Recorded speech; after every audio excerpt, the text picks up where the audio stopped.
नमस्कार दोस्तों, ये video how to organise tournament का पार्ट 2 है। इस वीडियो में हम बात करेंगे कि टूर्नामेंट को ऑर्गेनाइज इंप्रेसिव और इफेक्टिव वे में कैसे करें। तो चलिए वीडियो को शुरू करते हैं। इस वीडियो में मैं आपको बताऊंगा कि स्पोर्ट्स डे को कैसे कंडक्ट करना है, कैसे उसमें इंप्रेशन जमाना है, ब्लूप्रिंट ऑफ स्पोर्ट्स डे क्या होगा, वेरियस ड्यूटीज क्या होती है जो आपको स्टाफ के अमंग डिस्ट्रीब्यूट करनी है, किन किन इवेंट्स को किन किन कैटेगरीज में डिवाइड करना है, how to conduct opening and closing ceremony. तो चलिए वीडियो को शुरू करते हैं। स्पोर्ट्स डे को 3 कैटेगरीज में डिवाइड कर सकते हैं: before sports day, during sports day and after sports day. कि स्पोर्ट्स डे के पहले की तैयारी, स्पोर्ट्स डे के दौरान क्या क्या चीज़ों का ध्यान रखना है और स्पोर्ट्स डे खत्म होने के बाद किन किन चीज़ों का ध्यान रखना है। तो सबसे पहले बात करते हैं कि बिफोर स्पोर्ट्स डे सेलिब्रेशन हमें किन किन चीज़ों का ध्यान रखना है। जैसे कि ड्यूटी असाइन करना, स्टाफ टीचर्स की हेल्प से आप बहुत ही अच्छा स्पोर्ट्स टूर्नामेंट ऑर्गेनाइज कर सकते हैं। सबसे पहले आप प्रिंसिपल की नेतृत्व में एक स्टाफ मीटिंग कीजिए और इस स्टाफ मीटिंग में आप अलग अलग कमिटीज बनाइए, ड्यूटीज असाइन कीजिए और साथ ही ग्राउंड मार्किंग कमेटी जरूर बनाएं, क्योंकि एक अकेला टीचर सभी ग्राउंड मार्क करे और सारी तैयारी करे ये पॉसिबल नहीं है। इन्वोकेशन कमेटी बेसिकली ऐसी कमेटी है जो स्टेज पर माल्यार्पण, पूजन आदि का ध्यान रखती है। इसके साथ ही आपको ओपनिंग सेरेमनी और क्लोजिंग सेरेमनी के लिए एंकर्स की जरूरत होगी। रिसेप्शन एंड रिफ्रेशमेंट कमेटी, जब भी कोई गेस्ट आते हैं उनके लिए रिफ्रेशमेंट का अरेंजमेंट करना, उनको रिसीव करना, साथ ही उनको बैठने के लिए प्रॉपर व्यवस्था करना, ये सब रिसेप्शन कमेटी का काम है। इसके बाद है मार्चिंग अरेंजमेंट। अगर आप किसी टूर्नामेंट में मार्च पास्ट करवाना चाह रहे हैं तो आपको मार्चिंग कमेटी जरूर बनाएं। एक बड़ा इवेंट होता है, ओपनिंग सेरेमनी चान होता है। इसके साथ ही आप स्पोर्ट्स डे में फर्स्ट एड टीम जरूर बनाएं, क्योंकि जब आप स्पोर्ट्स टूर्नामेंट करवा रहे हैं तो ऑब्वियसली फर्स्ट एड की जरूरत तो पड़ने ही वाली है। और जैसा कि कहा जाता है, injury is ornament of sports, तो जहाँ स्पोर्ट्स है वहाँ इंजरी तो होने के चांस ज़्यादा होते ही हैं। इसके साथ ही जब किसी टूर्नामेंट में या किसी स्पोर्ट्स इवेंट में बच्चे पार्टिसिपेट करते हैं तो उनको देखने के लिए उनके पेरेंट्स जरूर आते हैं। तो उनके पेरेंट्स के सीटिंग अरेंजमेंट की व्यवस्था और बच्चों के डिसिप्लिन की व्यवस्था के लिए डिसिप्लिन कमेटी होना आवश्यक है। जैसे ही कोई इवेंट खत्म होता है तो फर्स्ट सेकंड थर्ड जो स्टूडेंट्स होते हैं उनको बाकी बच्चों से सेपरेट करके उन्हें ऐसी जगह बिठाना ताकि वो स्टेज पर आसानी से पहुंच पाए, और ये चीज़ एक टाइम सेविंग चीज़ होती है। इन प्राइज विनर स्टूडेंट्स को बिठाने का अरेंजमेंट और इन्हें स्टेज तक भेजने के लिए एक टीचर की आवश्यकता होगी, तो इसका भी आप ध्यान रखें। साथ ही आप एनुअल स्पोर्ट्स डे रिपोर्ट भी पढ़ सकते हैं, जिसमें आपको साल भर में किए गए स्पोर्ट्स इवेंट और स्पोर्ट्स से संबंधित चीज आप स्टेज के थ्रू सभी के सामने रख सकते हैं। इसके साथ आपको जरूरत पड़ेगी बैक स्टेज कमेटी की। Back stage committee backbone of the tournament होती है, जहाँ पर आपको जो भी छोटा मोटा काम या इमरजेंसी जैसी सिचुएशन आती है तो आपके पास एक टीम होती है जो आपको उस समय आपका काम कर सके। साथ ही जब टूर्नामेंट खत्म होगा तो आपको वोट ऑफ थैंक्स प्रपोज करना होगा। तो वोट ऑफ थैंक्स प्रपोज करने के लिए आपको एक टीचर या फिर आप स्वयं भी उस जगह पर मौजूद रह सकते हैं। इसके अलावा आप और भी कई कमिटीज बना सकते हैं अकॉर्डिंग टू योर नीड्स। तो बात करते हैं स्पोर्ट्स डे सेलिब्रेशन की। 3 प्रकार से स्पोर्ट्स डे सेलिब्रेट किए जा सकते हैं। जैसे कि प्राइमरी स्कूल या स्कूल्स में होता है कि एक दिन का स्पोर्ट्स डे डिसाइड करते हैं। मान लीजिए 29 अगस्त जो कि नेशनल स्पोर्ट्स डे है, और मैक्सिमम स्कूल्स में उसी दिन स्पोर्ट्स टूर्नामेंट ऑर्गेनाइज किए जाते हैं।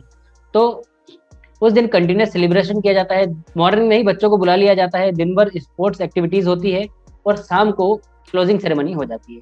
ये होता है एक दिन का स्पोर्ट्स डे सेलिब्रेशन। अब बात करते हैं 2 स्टेप सेलिब्रेशन की, जिसमें क्या होता है, ओपनिंग सेरेमनी होती है। ओपनिंग सेरेमनी के बाद कुछ इवेंट्स होते हैं, अगले दिन भी इवेंट्स होते हैं और थर्ड डे में क्लोजिंग सेरेमनी होती है।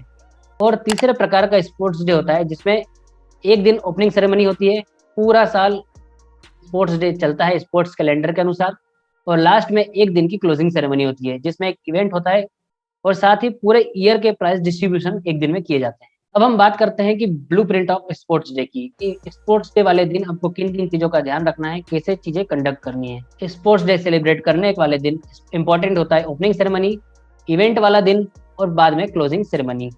क्लोजिंग सेरेमनी में आप प्राइज डिस्ट्रीब्यूशन को भी रख सकते हैं। यहाँ पर हम बात करेंगे 3 डे सेलिब्रेशन की, जिसमें पहले दिन ओपनिंग सेरेमनी और कुछ स्पोर्ट्स इवेंट होंगे, दूसरे दिन इवेंट्स होंगे और तीसरे दिन क्लोजिंग सेरेमनी प्लस एक इवेंट होगा।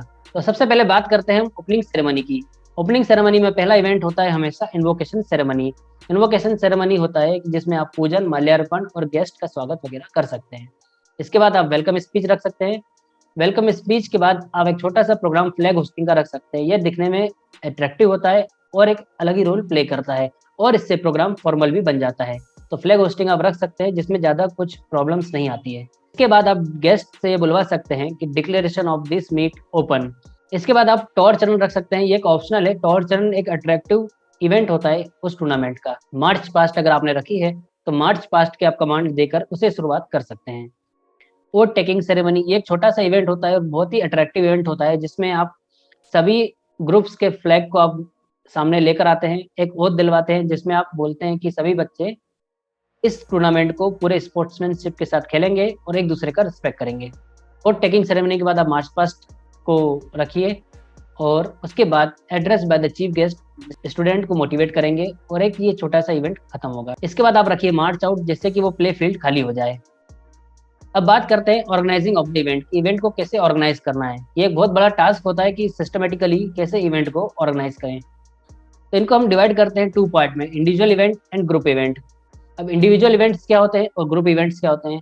ऐसे स्पोर्ट्स जिसमें सिर्फ एक बच्चा या एक ही पार्टिसिपेंट है, उन इवेंट्स को इंडिविजुअल इवेंट्स कहते हैं। और जहां पर टीम पार्टिसिपेट कर रही है या मोर देन 1 पीपल है, वहां पर ग्रुप इवेंट्स होते हैं। इंडिविजुअल इवेंट को भी हम 2 पार्ट में कैटेगराइज कर सकते हैं, जिससे कि हमें ऑर्गेनाइज करने में आसानी हो। जैसे कि running events and throwing events. अगर आप ट्रैक या एथलेटिक्स ऑर्गेनाइज कर रहे हैं तो इवेंट को 2 पार्ट में डिवाइड कर दीजिए। आप पहले रनिंग इवेंट करवा रहे हैं और फिर उसके बाद थ्रोइंग इवेंट करवाएंगे।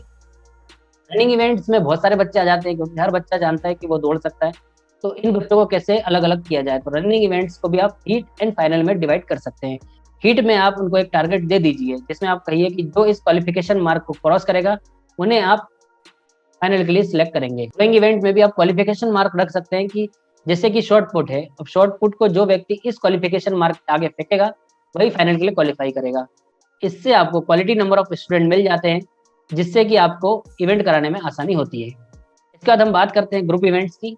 ग्रुप इवेंट्स में आप फिक्सचर डाल सकते हैं और अकॉर्डिंग टू योर नीड और आपकी सुविधा के अनुसार आप लीग या नॉकआउट टूर्नामेंट कर सकते हैं। जो फाइनल 2 टीम रहेगी उनके बीच में आप फाइनल डे भी ऑर्गेनाइज कर सकते हैं, या फिर आप उसे सेकंड डे भी ऑर्गेनाइज कर सकते हैं। कोशिश कीजिए कि सारे इंडिविजुअल इवेंट्स आपको डे 1 में कंप्लीट करने हैं। हीट्स को कभी भी आप सेकंड डे पर ना लेके जाएं। अब बात करते हैं इवेंट्स की कि डे 1 में आपको क्या करना है, डे 2 में आपको क्या करना है और डे 3 में क्लोजिंग सेरेमनी कैसे करनी है। तो डे 1 में आपने सुबह रख लिया ओपनिंग सेरेमनी। अगर डे 1 में गेस्ट का टाइमिंग लेट है, वो 10 या 12 बजे के बाद आ पा रहे हैं, तो आप इंडिविजुअल इवेंट्स को चालू कर दीजिए। जब गेस्ट आएंगे तो आप उस इवेंट को रोक दीजिए, ओपनिंग सेरेमनी करवाइए और बाद में इंडिविजुअल इवेंट्स कंप्लीट कर सकते हैं। डे 2 में आपको ग्रुप इवेंट्स रखने हैं, क्योंकि आपने लीग या नॉकआउट फिक्सचर रखा है, तो आपको डे 2 पूरा लग जाएगा उस इवेंट को ऑर्गेनाइज करने में, जिसमें आप टीम इवेंट्स और सारे स्पोर्ट्स खत्म कर सकते हैं। और थर्ड डे में होगा क्लोजिंग सेरेमनी। क्लोजिंग सेरेमनी के साथ आप एक इवेंट को जरूर रखिए। जब हमने ऑर्गेनाइज किया था तो उस दिन हमने 100 मीटर का बॉयज एंड गर्ल्स का फाइनल रखा हुआ था, जो कि हमने गेस्ट के सामने रखा। गेस्ट ने भी उस इवेंट को एंजॉय किया और उस इवेंट के खत्म होने के बाद हमने क्लोजिंग सेरेमनी की। अब बात करते हैं कि क्लोजिंग सेरेमनी को हम कैसे कंडक्ट करें कि वह एक इम्प्रेसिव वे गेस्ट के ऊपर छोड़ पाए। तो जैसा कि पहले बताया गया है, इन्वोकेशन सेरेमनी रखिए, उसके बाद वेलकम स्पीच रखिए, फिर आप मास डिमॉन्स्ट्रेशन या फिर आपने कोई भी एक डांस परफॉर्मेंस वगैरह कुछ भी रखा है गेस्ट के लिए, वो करवा दीजिए। इसके बाद आप वो 100 मीटर का या बॉयज गर्ल्स का जो भी एक इवेंट है उसको ऑर्गेनाइज कर दीजिए। फिर ब्रीफ स्पोर्ट्स रिपोर्ट, जो आपने साल भर में इवेंट्स करवाए हैं उसकी आप रिपोर्ट पढ़िए।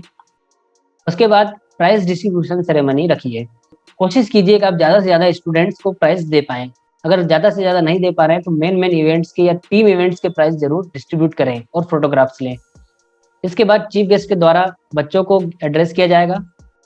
फिर चीफ गेस्ट ही ये बोलेंगे, declaration of this meet for this year is closed.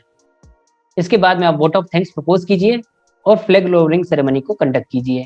Last में आप नेशनल एंथम के साथ में पूरा स्पोर्ट्स डे इवेंट को क्लोज करिए। ये एक बहुत इंप्रेशन जमाता है। और जब पूरा इवेंट खत्म हो जाए तो गेस्ट को ऑफिस में ले जाकर रिफ्रेशमेंट वगैरह दे सकते हैं। अब बात करते हैं कि क्लोजिंग सेरेमनी के बाद किन किन चीज़ों की इंपॉर्टेंस होती है, क्योंकि कई बार हम प्लानिंग करते हैं बिफोर एंड ड्यूरिंग की, पर आफ्टर क्लोजिंग सेरेमनी की हम प्रिपरेशन नहीं करते हैं। तो सबसे पहले जब इवेंट्स खत्म हो जाए तो कोशिश कीजिए कि स्टूडेंट्स को भी आप रिफ्रेशमेंट दें, क्योंकि उन्होंने 3 दिन पूरा आपका सपोर्ट किया है। क्योंकि ओवरऑल स्टूडेंट्स ही होते हैं जिनके कारण ये इवेंट सक्सेसफुली कंडक्ट होता है। तो स्टूडेंट के लिए भी आप छोटा सा रिफ्रेशमेंट रख सकते हैं। साथ ही आप ग्रुप डी वर्कर्स की हेल्प ले सकते हैं, जो चेयर कलेक्शन और काउंटिंग्स में आपको हेल्प करेगा। एयर कलेक्शन के बाद सभी इक्विपमेंट्स का कलेक्शन कीजिए। जो भी आपने इक्विपमेंट्स निकाले, अगर आपने ट्रैक इवेंट कराया है तो आपने शॉर्ट पुट, डिस्कस वगैरह निकाले होंगे, हर्डल्स निकाले होंगे, तो इन सभी इक्विपमेंट्स का कलेक्शन जरूर करिए। एक छोटा सा गिफ्ट आप रख सकते हैं जो कि आप ग्रुप डी वर्कर्स को जरूर दें, जिन्होंने आपके पूरे स्पोर्ट्स डे इवेंट कंडक्ट करने में पूरी हेल्प की है। इसके बाद आप सभी ग्रुप डी वर्कर्स और स्टूडेंट की मदद से सभी इक्विपमेंट्स को काउंटिंग कीजिए और उसको स्टोर रूम में रखिए। ये कमिटी बहुत ही हेल्पफुल होती है, जिससे आपके स्पोर्ट्स इक्विपमेंट घूमने के चांसेस कम रहेंगे और आप सक्सेसफुली और सही तरीके से इवेंट कराने के बाद सभी इक्विपमेंट्स को काउंटिंग करके वापस जगह पे भी रखवा सकते हैं। तो इसी के साथ हमने अपना स्पोर्ट्स डे कंडक्ट किया था, जो कि बहुत सक्सेसफुल साबित हुआ था। उम्मीद है आपको इस वीडियो से काफी हेल्प मिली होगी। अगला स्पोर्ट्स डे भी आप इंप्रेसिव वे में कंडक्ट कर पाएंगे। साथ ही मैं चाहूंगा आप वैल्यूएबल फीडबैक्स हमें कमेंट सेक्शन में जरूर दें। Thank you for the support. अगर आपको वीडियो पसंद आती है तो वीडियो को लाइक कीजिए, शेयर कीजिए और चैनल को सब्सक्राइब कीजिए। साथ ही आप इस वीडियो को जरूर देखें, जिसमें हमने आपको बताया है कि स्पोर्ट्स डे को कैसे कंडक्ट करना है और क्या क्या चीजें इंक्लूड्स होती हैं। धन्यवाद।